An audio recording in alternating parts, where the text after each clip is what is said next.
Bugawood Films TV kwe tulina omukuku navunze Yusuf Kinene Mr. Victor ono yavaako erinnya lya Nindi Vigita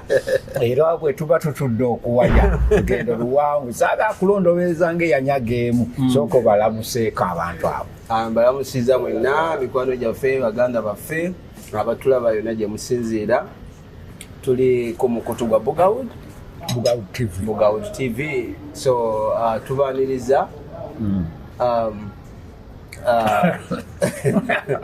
go seka large. Yeah, by the way, naturally, I'm a happy person because sitera kunyiga kuba nange wenyiga olumu baseesobola teba nyiza nange sobola kweyinza naye nze kyensinga okumanya simanyi naye wezuula otya okuba nti omanyi yo a kind of a VJ oli mu kiti kikyo. All I can say nti olina ebigambo oba obuto obwo wali otya tewalwanyanga abavubuka ku masomero eyo because bwekuba kujerega ebigambo byo wezuula otya ekintu kya VJ. Naye okimanyi nti ate bwembeera like in public places this kind of kwegamba mbeera simple sometimes quiet naye bw'oba mu bakyaliibo naye era kati wensinkana kinene tuba tujja kwogera tuyina story naye ojjukira katija ebiseera ebyo nga tusinkanye erugala ng'ekibanda kikyaliwaawo naye nga tuufu webale nnyo. I always tell people that it's you who made me because filmu eyo odooza tagamba oba nti nagitwala mu publisher ne baŋŋamba kyekyokulabirako kya filmu esinga obubi gye batasobola nakutunda naye bw'omala ogigattamu eddoboozi ale bajja bannoonya okugigula ebintu byali bizibu anyway maybe with God ayinza okuba Katonda ye yasalawo anfuula ekkubo. By the way olinako ogambe with God kiki lwakyukamu bagambi walinnya ennyonyi nalinnya ku nnyonyi kijja kitya. By the way I don't know ojja otya okulinnya ennyonyi eno gwe vijje oli producer yes naye nnyonyi tewagirinyenga wagirinyenga nagirinyenga mwogerezi omwogerezi kijja kitya. Kati mu Busiraamu waliwo imaamu gwe nasinga ng'okuwuliriza ennyo oba bamuyita imaamu Kiti Sheikh Kiti. Kati Sheikh Kiti ebiseera ebisinga gamba lwaki olwana n'edduniya buli woyagala ebintu bino buli woyagala ebintu obyekolere Mungu ng'abikulekera ng'owulirawo ebizitowa kati abasinga bazitowererwa lwekyo mulekere mulekere era nze nkubuulidde nali awo like oluvannyuma lwa documentary gye twakola kubanga nze ogenda ebweru oyo omukyala eyankolako gwe nakola naye ne tukola documentary muzungu era yajja anoonya abazungu bangi ababa bajja bakunoonya nga baagala kumanya yo story and all that naye ye yajja n'agamba ye yayina ekirowoozo kye n'agamba nti abasinga bagenda ne bamu-interviewinga nange kyemba nkola kubanga ye yali filmmaker. Najja nanzijjako story ne tukola documentary twashootinga buli wamu okufuna concept gye yali ayagala and then muna documentary nagisubmittinga mu what we call IFFR that is International Film Festival Rotterdam. Ne baginominating. Yes, ne bagana omusajja twagala mulabako eno filimu gweyogerako naye emirundi emekanga filimu wabala ogilaba ne baginominatinga bagamba tulabe ku sita like twagala kulaba ku muzannyo ono in person yabizanya atya no so nze bangamba ngende emitendera gyali miwanvu awo naye ebisinga byonna byakola mu kaseera katono kuba invitation kwekola invitation applying for the visa. Yes, ebintu ne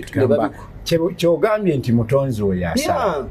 n'omulundi ogwasooka Isaac yaŋŋamba Mr. Nabwana tugendeko wano biki nagenda okulaba n'antwala ku is it the Canadian consulate? Ne tugenda ne batubuuzabuuza ebibuuzo awo naye sometimes mbadde nnyo okusulayo gwa naggamba naye oluusi olumu neetaaga okumanya lwaki kino kiri bwe kiti mbuuze ku bibuuzo so ne tugenda kumbe interview tukola ya visa nagenda okulaba bambuuza olina passport yo passport nali nagikola yes kati wali olina essuubi eritambula oba jasi kyabuvunaanyizibwa omuntu yenna omulamu okuba ne passport kyabuvunaanyizibwa kipaku mugambe kipaku omanyi kipaku era n'obwa kipaku bwe ebintu ebimu tabitwala serious kakati omusajja agamba nze lwe nagamba nti neetaaga passport we omusajja yaŋŋamba muwerekereko Alan nagamba muwerekereko Nairobi alina omuntu gwagenda osinkana so twali twakuflyinga in ne tubaasinga ati wali bagamba fly in jet in kati wogenda na bus you bus in so we burst in kati okiraba nenga kale wate waina passport era bwe twakomawo omusajja yennyini oyo yampa miliyoni ya sente ngende nkole ku passport naye kyega kyali si kyavunaanyizibwa naawe ndowooza weetunuulira n'ogalwiri abantu abasinga we learn by experiencing so omuzungu ajja mukola documentary agisubmitinga mugenda kati anyway it wasn't your first experience to board so kat this time kyanjawulo ki kyewalabye mu lugendo luno kuba oluusi munaye bweba first time yo teweebaka osule oli excited but I think you wasn't excited this time around so what was different in this okay my bad experience was on my return this is when I was boarding for Kampala from Addis Ababa because this is when I'm catching the other airplane from Addis Ababa because I stopped over when I was flying in from Belgium so I boarded for Kampala I mean Entebbe so my flight oh my God what happened nawuliramu okomyewo muliro kiki what happened kiki abantu abasinga ndoza lwaki batambula mikiro ekintu ekibi kye nasoose okulaba ku nnyonyi ennyonyi entono si nnungi ewulira nnyo empewo yes kiyinza okubeera nga yes because we had a bumpy turbulence it wasn't I think turbulence is bigger than being bumpy because bumpy is you're experiencing some sort of seismics like tremors a little bit so we call that bumpy so yabadde bumpy na ate n'ekirala ennyonyi bw'eba esituka ng'ovudde ku eno momentum gy'esituka nayo kwegamba ebanga yeekasuka mu bbanga mu kutandika kati yeekanyuga bwekanyuzi naye kati erina weetuuka ng'erina okwongerako altitude kati bw'otuuka awo watama ng'owulira nga asigadde mu bbanga owulira nga asigadde mu bbanga owulira nga ka n'ogamba bannange oba eyagala gaana kwegamba abantu kyobalaba batya nnyo ennyonyi bo bagaba batya nnyo ennyonyi ng'eyambo esituka n'okukka naye nze okulandinga sikufunamu nnyo ki okulandinga okegirawo nekka n'owulira ng'ebyenda ebikuvuddemu awo tewankanga nnyo naye waliwo ekyekola ekintu naddala ng'otudde mu ntebe ez'emabega kuba nze nakigezeseza kyoba olina okumanya olugendo lwange baddemu ennyonyi nnya so nafunye experiences nyange esituka ne mukukka naye okwo katekulina buzibu ate ogwasooka saakiwulira kubanga ennyonyi gye nalimu yali nene KLM ekika kya A380 eyo ennyonyi yesinga obunene kuba neyingini nnya musajja ono aba neyingini nnya so nga kale yoga eri comfortable ebera teyesukunde baba yesukunde oli akatini naye kati obeera mukana akanyonyi otula kuli nedirisa nolengera edirisa liri eddala kakati Emi njagala kutunuulirako nze ndi producer era nkulembera ba producers ku lukiiko lwa UFMI tulabye experience era abamu bagamba batuyigiddeko era twali mu bantu naye olwaleero tetukyali mu bantu what went wrong kati ebintu byasinga okwonoonekera kubanga firimu zibaddeyoko mu bantu waliwo ebiseera bya MK twali tunyumirwako kale ekintu ekyasinga okubeera ekibi abantu tebabelievinga in change ate change webeze omanyi change tosobola gyewala digital change yes kati nga tebamanyi kyebazaako yensonga lwaki MK yakivaamu nga tamanyi kiddako naye nze ng'omuntu bwentula bwenti nendowooza neŋŋamba nti abantu kati bagenda kutandika kulaba fiimu on VOD naye bana babadde balaba on DVD bo balagawa kati oyina otuuka n'otunuulira ekyo ekintu sometimes ebintu ebimu change bwejja n'ogimanya nti ezze oluusi mwe muyina okuplaninga for those people of course kakati ekizibu ekirimu eno industry abantu bawano tebaplaninga ahead ekintu bakipambananga bwe kiriwo kati oli walabanga fiimu evudde wanaga bizinesi eweddewo nze mpedde kati nze mbivuddeko naye it's better nomanya nti kati nno waliwo ekizze naye tubeera tutya nekino ekizze ne tukikozesa okusigaza namba zisigala mu game kuba ziri namba zaali zimatalinga era namba ziri mwazireka kasita mwalekeraawo ziwa kyezeetaaga ne muzirekaawo era namba ezo weeziri zibanga kitengejja bweziti naye mukomawo mutya gye ziri libraries zikyaliwo zaali zitunda on tapes netuva ku tapes kubanga nange nafunamu awo kamusisi nga tuva ku tape jukira nze nali ntandika okugera firimu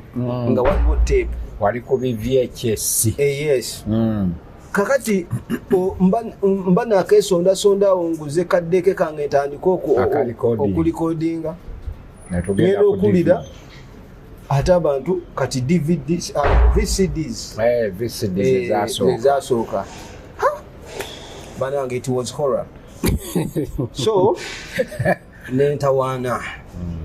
kati that experience yandaga nti ebintu ebiba bikyuka olina okubeera ku ground nosama tukuttaka egenda okukyuka nga gwe wakyuka dda kubanga bwekubendinga with force ate oluzinga okumenyeka obumenyesi yes kati ekyo ekintu kyetutategeera naye kyenji bwebeze togirwanyisa wabula gikolere mugwemanya bumanya ngeri gyogenda kukolamu nekyo ekipya so kati Emi kyenji eyo bwe yajja abantu bakubye kiki kyetulina okukola ngaba local producers kati ekisookerwako tulina okuzzayo mukwano kubanga abantu bali batandise otwagala ate kyemmanyi tebatukyawanga naye abantu oluusi n'abatukyaye batukyaye lwakuba embeera ey'okubakaka n'ekibuuka eyitiridde kakati ekigambo kino nakigambako ne muzeeyi Bwanika nti amaanyi ge twateekamu luli oba amaanyi agaateekebwamu mu enforcing the law simanyi biki copyright tonnaba kumanya na namba z'oyina toyina na channels of distribution kyokka oyagala bano abalala b'osanzeewo bano bw'oba okuba kibooko bakutundira ebibyo ekyo kyali kibi bano twalina kwana bakwane twalina bakwana bukwanyi nakola nabo so si ŋŋuumi ng'abulala bakirowooza kubanga nze kankuulire awali olutalo wabeerawo distraction as simple as that ekyo kya butonde bye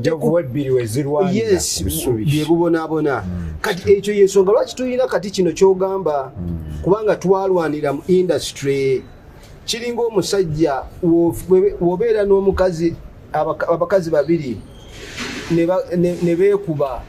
gwe naawe omusajja otandika ofuna ebisiraani n'olowooza bakuloze bali balwanye agamaanyi gabeera gaddira ggwe spiritual powers abantu bali bakaabyo balumiza so kegamba twetaaga mukwano. Yes, tewaliwo ng'egye tugenda kubanga kati olaba tulina ba distributors era waliwo ekintu kye mwayogeranga mwakitugambanga nti producers temukola bintu bino nga bwe birina kukolebwa. Fulumya film n'ogikuba bukubi bantu and then togiranze tokoze eki ne tubaawo kati ba producer ab'amaanyi ba distributors abafulumya kati nga bw'olaba Rodies Entertainment reaching abantu bangi naye yagezaako ku Kinnayuganda oba kitaddemu amaanyi sente ze nga zifa bufi. Roni yali agudde tagwanga nti naye oyinza okusanga anti nze mumanyi yali agudde lwa Kinnayuganda naye ne mugamba toggwamu maanyi waliwo kye tubulamu. Kati olabye kyoyogeddeko nti ba producer tuyina olulembe olulembe luli wano obunafu sijja kiyita lulembe naye obunafu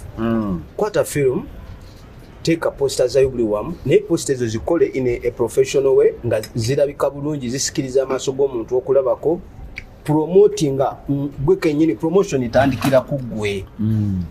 We need more engagements ng'eno nga twogera ku industry tekiina kuba nze oba ggwe wabula n'abalala nga twogera ku industry olwaleero oba oli awo mu kwogera ennyo kuno wabeerawo ababa balaba era nga bayinza okuyamba okutwongerako ki step so tulina kwogera nnyo tuteekeyo amaloboozi mangi nnyo nga wekisoboka. Abayimbi bateekayo amaloboozi mangi naye lwaki ba film makers beebase lwaki beebase ate nga bavaawo nti tetuyambiddwa. Tulina okuteekawo amaloboozi mangi n'ekirala bwe tuba tuyigiriza abantu baffe okulaba firimu kati twefuule nti tuze ku square zero tutandika tutya nga bwe tubagamba nti yes tukimanyi firimu zaffe mbi naye bwe charity begins at home so mutukwateko tukyuse yes omulimu gukyuke. Tuyina kubayigiriza kuba kati banenze ekintu kye nalabye IFFR ya screenize firimu noga zino zebalondamu nekikomusa nendaba nenga eno firimu ebaba yazze wano nange esobola okujja yensonga lwaki at least tulina okuba we need the filmmakers at least bana next year bagende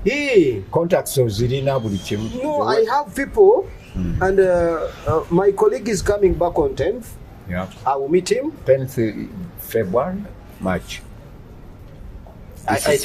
think Feb. Okay. Yeah. Well, it's close actually. Very close. Yeah, next week. So bwaba akomyewo ngenda mwesibako mugamba I need to help my people. Okay. At least I want to see Uganda films in the festival next year. Please kubanga nebo kiba kyetaagisa we can call upon a few producers abali interested. Yes omuntu oyo nayogerako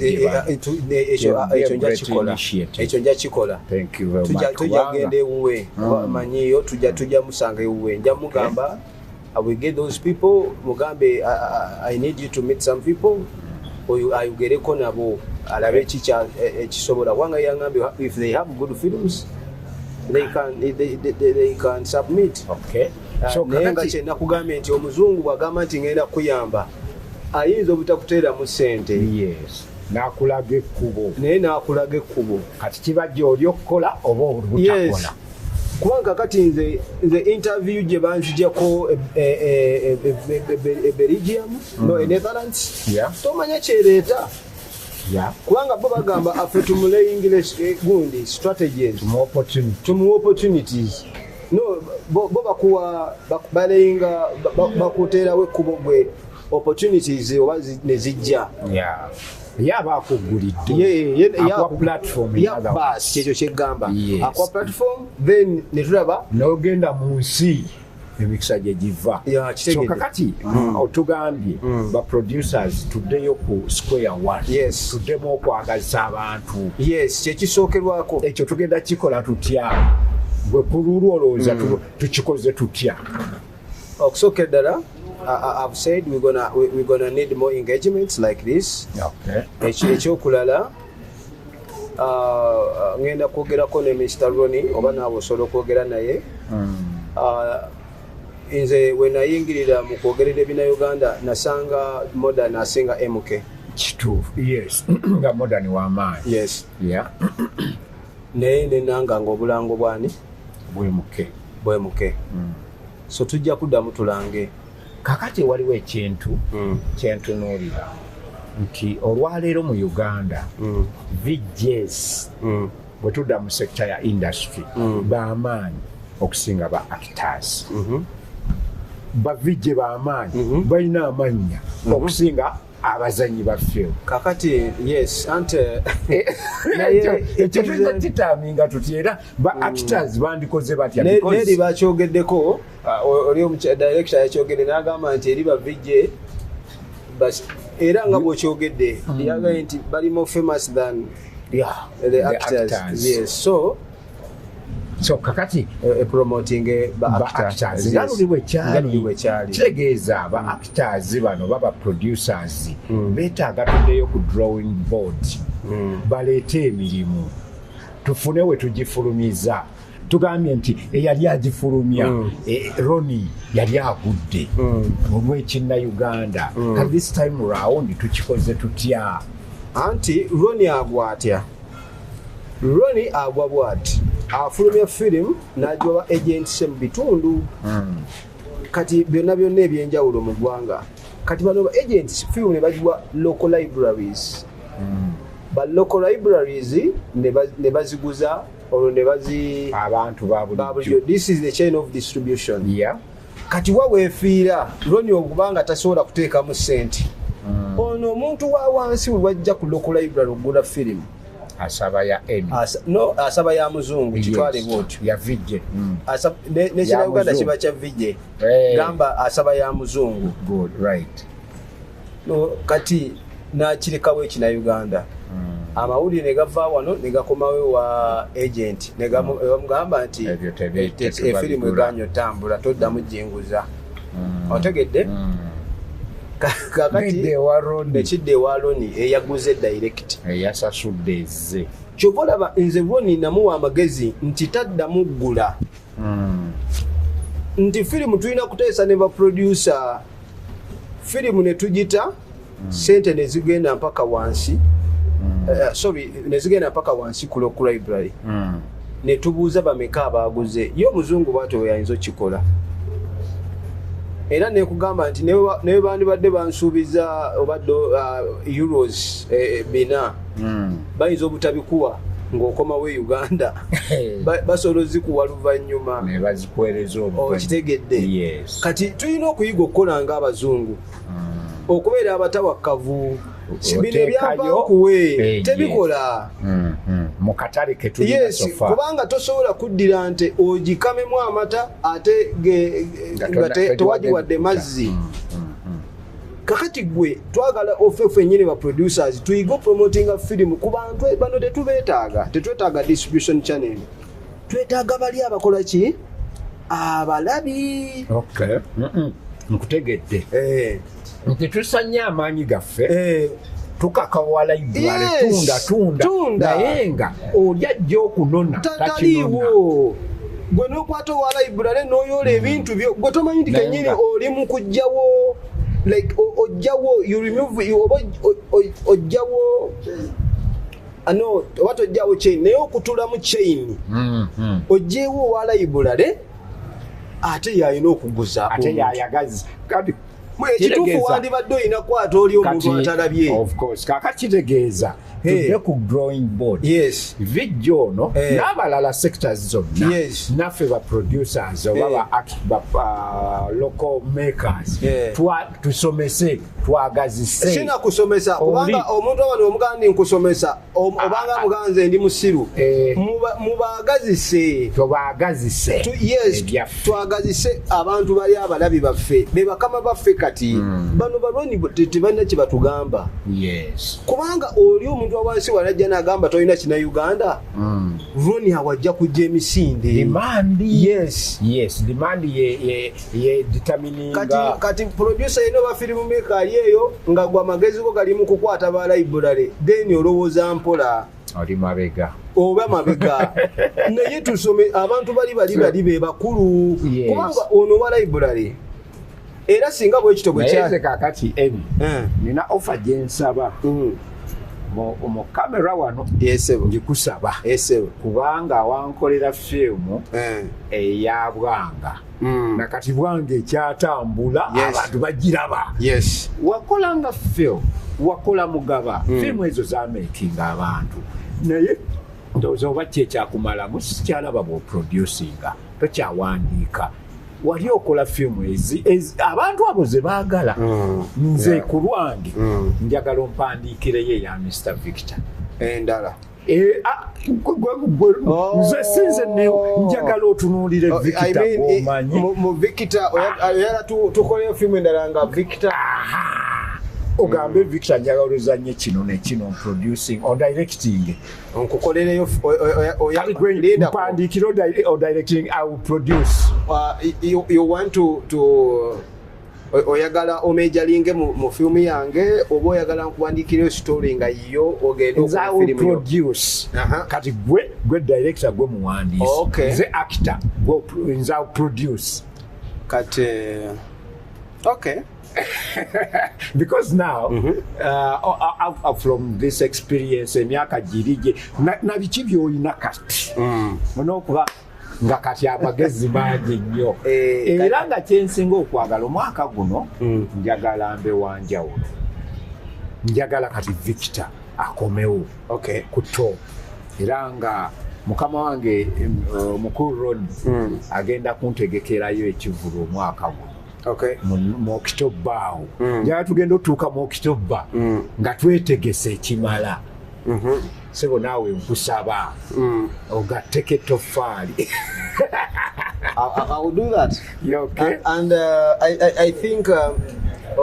ngenda kulowooza kuba manyi nti Mwami Yusuf mulungi nnyo mu comedy. Yes. So ate nange mu comedy I can create. Yes. So ngenda kukirowooza nnyo then ndabe I need a concept. Maybe nja kukozesa erinnya lya Victor. Naye neetaaga film nga super comedy ate njagala tugikole nga sagala gamba loko kubanga cutting across but of course twetaaga movie bwezityo twetaaga otandika okukola bwetyo nekyemayo omuntu oyinza okukola film on low budget naye nga nnungi omuntu nakwata film n'ateeka mu sente nyingi n'agamba firimu eno nagitadde mu milioni 2 nagenze nepangisa hoteli Africa eri hoteli nene kakati amakulu agokupa kubanga yo omuzungu agamba bwemba netaaga hoteli Africa wateeka okubaawo ensonga etegeeza kimu eyo scene gyo shootinga eraga extravagance kubanga extravagance doesn't tell the story yes kati ebintu ebikulu nabyo bingi nize ekyo sebo ekyo sawa yonna kamala okusettlinga in wakati nkyalimu ebbugu mulingi so kansettlinga in then tutandike kubanga saagala kuddamu kwebaka twetaaga okubeera nga tuyinza speed era nga tukola speed sibyagamba nti leero ate kuliddemu obugayaavu no mu buli mbeera tulina okuba nga tukola atusiibula yesebo agambo kyeri ba producers bafa abalungi kyensobola okubagamba bingi byosobola okubagamba naye ekikulu tusooke tupromoting work omuntu yenna asobola okutwala akalango ku TV ne bakakuba katwale wonna ate n'aba TV olwoko bakimanyi nti eno industry ekula tebatukalubiriza eno ensi yaffe na Uganda yaffe togaana okuba kalango ka firimu ya wano kuba oba otadeko ettafaali so twefeeko nnyo nga tusinaba kwagala batufeeko ate n'ekirala baproducer tulaba omuntu newabaira kyeyakunyiiza tulabire ku bazungu omusajja akuba endobo wano mu kisaawe mu dakiika 2 aliwa museka so twegabire nnyo ebibi bannaffe batukoze ate tulowooza nnyo ku birungi bye tuyinza okwefuna okitegerere so tubeere n'okwagaliza nga twagaliza okitegerere bw'oba olinawo ekintu sigamba nti njogera bino buli kimu kyonna nkimanyi kuba nange ekyayiga bingi naye era buli kyenga nze mbayina nekiyali makono so okubeera ng'olina kyomanyi n'otakigabana na munno oba okutogera ensi eyo tweyanziza nnyo mwebale ddala okuviira ddala gye twatandikidde embeera ne emi tukisimba nekyoala tujja kukomawo bajo nendala mwebale nnyo mwebale ddala mu subscribinge musharinge mulakinge